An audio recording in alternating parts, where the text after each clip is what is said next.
우리 함께 여러분 사랑합니다, 축복합니다 인사하겠습니다. 사랑합니다, 축복합니다. 다시 한번요. 참 잘 오셨어요. 참 잘 오셨습니다.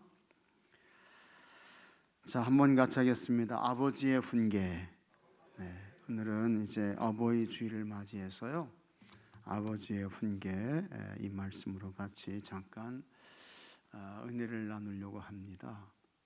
아버지의 훈계, 이런 것들은 뭐 백과사전에 안 나오는 거죠. 그 다음에 이거는 뭐 교과서에도 없는 거예요. 정말 그 살아가는 그 삶의 과정 속에서 아버지 어머니가 가르쳐주고 또 지시해주고 알려준 것들, 참 이런 것들이 우리의 영혼을 참 건강하게 하고 우리의 삶을 이제 평강으로 이끌고 이제 그런 것입니다. 근데 오늘 우리가 이제 배우려고 하는 것은 무엇보다도 아버지 어머니를 통해서 이제 우리가 물려받게 되는 그런 신앙의 계승, 믿음의 가르침, 뭐 이런 것들을 이제 말씀하고 있는 것입니다. 그래서 저는 오늘 이 말씀을 우리가 읽으면서 우리 부모된 여러분들이 먼저 믿음 좋아야 된다, 믿음 좋아야 된다, 저는 그렇게 생각합니다. 그래서 여러분들이 다 믿음 좋은 분들이 되시기를 주의 이름으로 축복합니다. 하나님 사랑하시는 분들이 되시고요, 언제나 하나님이 최고가 되고 하나님이 우선이 되고 하나님이 먼저가 되고, 그 참 하나님께 대한 그 사랑의 온도가 점점 이렇게 식어지면 안 되는데 식어지는 사람도 있어요. 있어. 참 안타까워요. 그래서 몇십 년 동안 예수님 믿었는데 하나님이 나에게 잘해주신 게 뭐가 있습니까? 이러면서 말이죠. 이게 참 이거 안 되는 거잖아요, 그죠? 아니 몇십 년 동안 교회 나갔는데 하나님 나에게 해준 게 뭐가 있습니까? 뭐 이렇게 되면 이게 참 이거 곤란한 거잖아요. 하나님의 은혜가 아닌 게 없는데, 하나님의 사랑이 아닌 게 없는데, 하나님의 돌봄이 아닌 것이 없는데, 믿습니까 여러분? 다 하나님의 은혜잖아요. 하나님의 돌봄이잖아요. 하나님의 역사이시고 하나님의 인도하심이잖아요. 그래서 이 험악한 세상을 우리가 여기까지 왔는데 하나님이 해준 게 뭐가 있습니까? 뭐 이렇게 하시게 되면 어떡하라는 거예요? 참 정말 답답한 거죠. 그렇게 되면 그 가정의 자녀들에게도 여러분 믿음의 계승이 잘 되겠습니까? 그 자녀들 후손들이 예수님 잘 믿겠어요? 하나님이 허락하시는 복을 받고 누리며 살겠습니까? 평강의 삶을 살겠어요? 그 삶에 감사가 있겠어요? 매일 아버지 어머니가 불평하고 원망하면서 하나님께 대들었는데 하나님 해준 건 뭐 있어요? 이랬는데 그 자녀들이 예수님 잘 믿겠습니까? 신앙 계승 되겠어요? 안 되죠. 안 돼요. 그렇게 되면 우리의 영혼이 망가지게 되죠. 우리의 영혼이 병든 인생이 되는 거예요. 살아있으니까 아무 이상이 없는 것 같은데 진짜 하나님이 떠난 사막 같은 메마른 인생이 되는 거죠. 거친 인생이 되는 거죠. 안식이 없고 평안이 없고 즐거움이 없고 감사가 없고 행복이 없고, 얼마나 삶이 피곤해요. 얼마나 힘들어요. 얼마나 곤고해요. 근데 그 속에 참 하나님의 은혜가 임하게 되면 여러분 사막에서도 꽃이 피게 되는 줄로 믿으시기 바랍니다. 그게 하나님의 은혜거든요. 그러니까 우리가 그와 같은 삶을 이제 살아야 되는데, 또 그와 같은 삶을 알려줘야 되는데, 그러기 위해서는 우리 부모 되신 여러분들이 먼저 믿음 좋은 분들이 되시기를 바랍니다. 믿음 좋은 분들, 하나님 사랑하는 사람들 되시고 교회 중심의 삶을 사셔야 돼요. 거룩한 예배자로 사셔야 됩니다. 그것이 다 자녀들 후손들에게 이게 계승되는 거예요. 그렇지 않게 되면 나중에 그 자녀들의 모습을 보면서 눈물 뽑는데도요, 눈물 흘린데도요, 어찌할꼬 이런 일들이 있게 된대도요.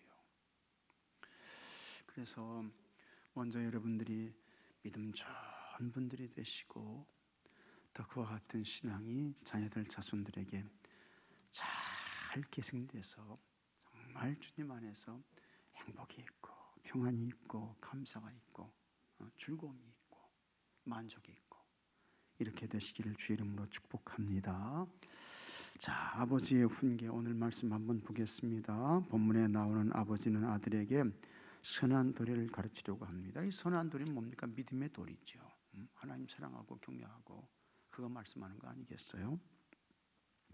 아버지는 자신도 아버지에게 가르침을 받았던 한 아들이었다고 말합니다. 그는 아버지에게서 받은 교훈을 기억하고 있다가 자기 자녀에게 전하고 있습니다. 그는 마음속에 선명하게 남은 부모님의 교훈을 사랑하는 자녀에게 대대로 남겨줍니다. 이게 참 귀한 거예요. 신앙의 기승이 이어지고 있는 거예요. 자, 그러면 자녀가 부모에게 배워야 하는 교훈의 내용은 무엇입니까? 첫째, 부모의 가르침을 명심하고 잘 지키라입니다. 그래서 여기 4절 말씀 보면 4절 말씀에 한번 같이 읽어보겠습니다. 아버지가 내게 가르쳐 이르기를 내 말을 내 마음에 두라. 내 명령을 지키라. 그리하면 살리라. 이렇게 이제 말씀하고 있습니다. 그 다음에 10절에도 내 아들아 들으라. 내 말을 받으라. 그리하면 내 생명의 해가 길리라. 이렇게 이제 말씀하고 있는데 부모의 가르침을 명심하고 잘 지켜라. 그건데요.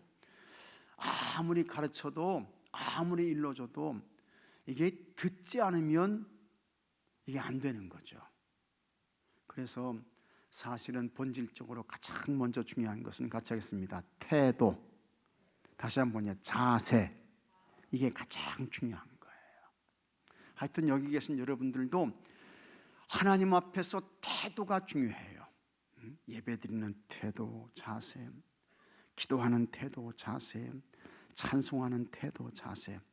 그래서 참 얼마나 하나님을 향한 간절함이 있느냐. 하나님이 이걸 보시는 거예요. 얼마나 하나님을 향한 애틋한 그 마음이 있느냐. 하나님이 그거 보시고 감동받으시는 거예요. 이 자녀도 이 아들과 딸도 참 부모의 가르침을 아주 존귀하게 여기고 그걸 소중하게 여기고 그래서 그걸 잘 듣고 실천하려고 하고 이 자세, 이 태도가 먼저 이어야 한다는 것입니다. 이게 그걸 말씀하고 있는 거예요. 자, 그래서 본문의 아버지는 자기가 배웠던 교훈을 그대로 아들에게 이야기해 줍니다. 그 교훈은 내 말을 내 마음에 두라는 말로 시작합니다. 이것은 가르침 받는 태도를 강조한 말입니다. 그는 자기 아버지가 강조했던 것처럼 내 아들아 들으라, 내 말을 받으라며 부모의 가르침을 받도록 교훈합니다. 이렇게 부모가 가르치고 자녀는 가르침을 받으면서 조상들의 지혜가 한 세대에서 다음 세대로 전달됩니다. 그 가르침을 받을 마음과 태도가 자녀에게 없다면 아무리 좋은 교훈이라도 전달할 수가 없습니다. 안 되는 거죠. 참 여기서 목사가 말이죠. 진짜 뭐 기가 막힌 그런 설교를 한들 여러분들이 안 들어보세요. 아이 너는 해라. 난 잔다. 그러면 여러분 은혜 받습니까? 인생에 대한 문제의 대답을 찾을 수 있어요. 그러나 설교가 좀 부족해도 하나님의 말씀을 전한다고 생각하고 저 말씀이 내 영혼을 살려 내 인생의 삶의 문제를 해결해 그런 마음을 가지고 그런 태도와 그런 자세를 가지고 하나님의 말씀을 받게 되면 그 말씀이 여러분에게 영혼의 양식이 되고 여러분의 영혼을 구원하고 여러분 인생의 삶에 답이 되는 줄로 믿으시기 바랍니다. 그래서요, 치유의 기도를 할 때에도요, 진짜 목사가 능력이 있어서 그게 아니고 본인이 믿음의 마음을 가지고 기도를 받게 되면 하나님 진짜 고쳐주세요. 믿음의 기도는 병든 자를 구원하리니, 같이 하겠습니다. 주께서 저를 일으키시리라. 누가 고치는 거예요? 주님께서 고치는 거예요. 주님께서. 예수님 말씀하셨어요. 내 믿음이 너 구원했다, 너 치유했다. 아주 중요한 거지요. 태도와 자세. 이게 그거 말씀하고 있는 거예요. 아무리 좋은 굉장한 대단한 하늘의 비밀을 말해도 여러분들이 나는 안 들어, 그러면 은혜가 안 됩니다. 답이 안 되는 거예요. 양식이 안 되는 거예요. 그래서 본문의 아버지는 부모의 가르침을 받는 태도를 잘 갖추고 있습니다. 부모의 선한 지혜를 이어받기 원하는 자녀는 먼저 가르침을 받으려는 마음 자세와 태도를 갖추어야 합니다. 아주 진실된 겸손한 태도로 하나님의 말씀을 잘 받으시고 그 말씀을, 그 은혜를 여러분 가정의 자녀들, 자손들에게 잘 전해주시기 바랍니다. 그리고 기도하세요. 우리 자녀들, 자손들이 하나님의 말씀을 아주 진실한 태도와 자세로 받는 사람 되게 해주세요. 기도하셔야 돼요. 진지하게. 네.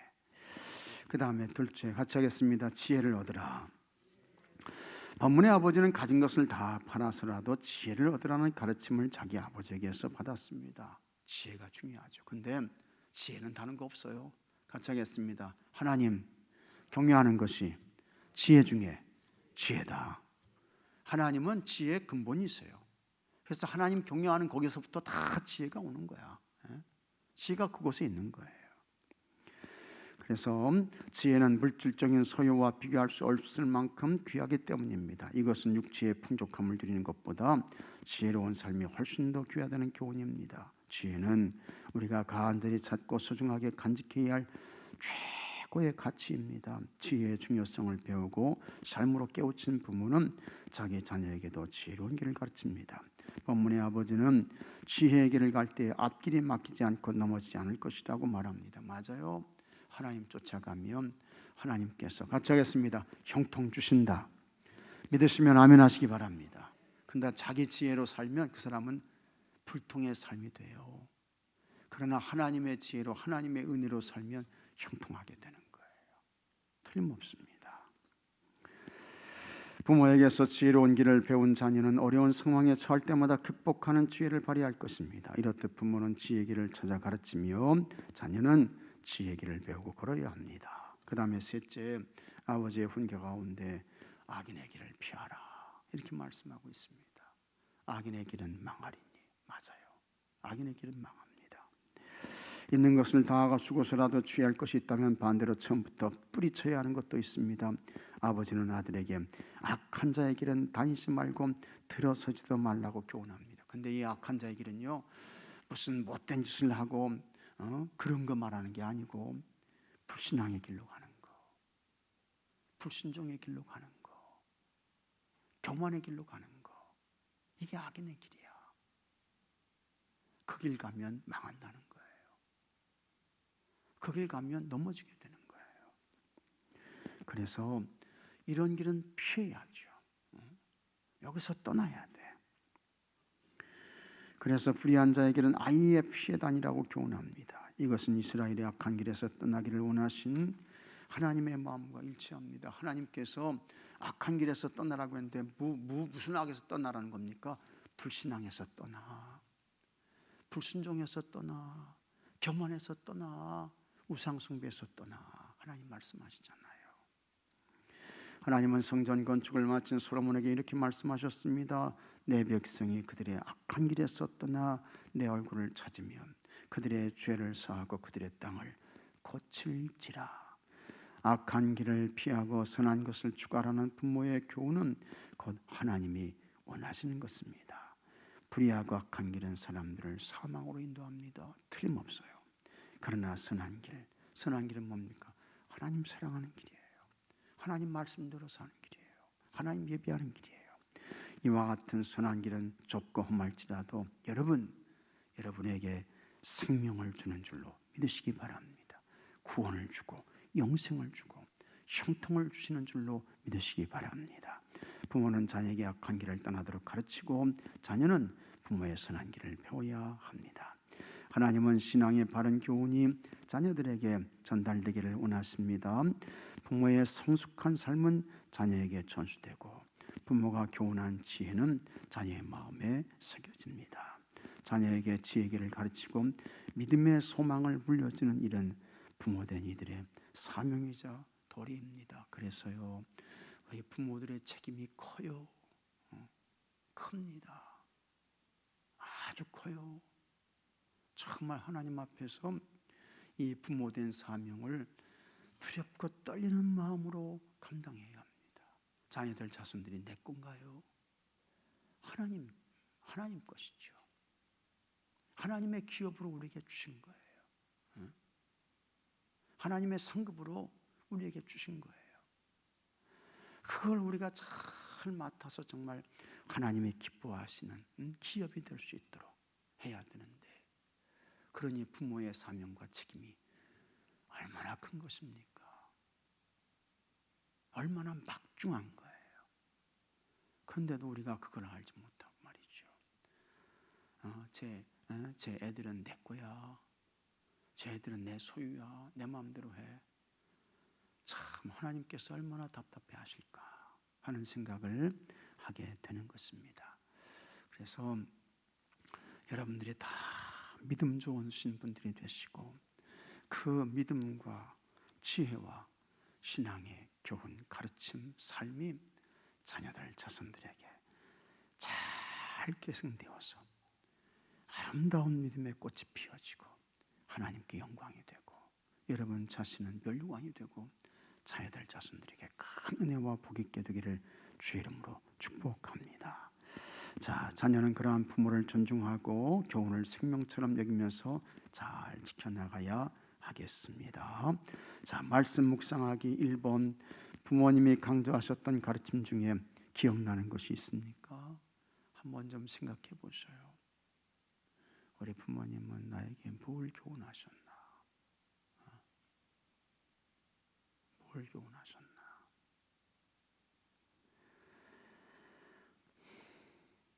아마 예수님 믿는 부모님들은요, 신앙생활 잘해라, 신앙생활 잘해라. 존 록펠로의 부모님은 예배 잘 드려, 예배 잘 드려. 그래서 록펠로는요, 예배 시간 40분 전에 맨 앞자리에 와서 이 앞에 앉았다는 거예요. 예배 잘 드리라 그래가지고. 그 다음에 하나님께 11조 잘 드려라. 그래서 11조를 계산한 사람이 12명인가 그렇게 있었대요. 11조 계산한 사람만. 그 다음에 목사님의 말을 하나님의 말씀처럼 들어라. 참, 그 부모가 얼마나 신앙이 좋았으면 그런 교훈을 했을까? 그런 유언을 남겼을까? 그 역사의 큰 인물이 됐잖아요. 네, 그죠? 대단합니다. 자, 2번. 자녀에게 물려주고 싶은 인생의 지혜는 무엇입니까? 다른 거 없어요. 하나님 사랑해라. 하나님 사랑해라. 하나님께 예배드려. 하나님께 예배드려. 거룩한 주일 성수해. 완전한 11조 생활해. 그거예요. 그 다음에 내 자녀가 피하길 원하는 악인의 길은 무엇입니까? 절대로 불신앙의 길로 가면 안 된다. 불순종의 삶 살면 안 된다. 교만하면 하나님께서 물리쳐. 하나님께서 꺾으셔. 그거예요. 자, 삶의 적용. 어버이 주일이 다가옵니다. 부모님께 받은 좋은 교훈과 지혜를 가족과 나누고 생활 가운데 실천해 봅시다. 잘 한번 여러분 생각하고 나눠보시기 바랍니다.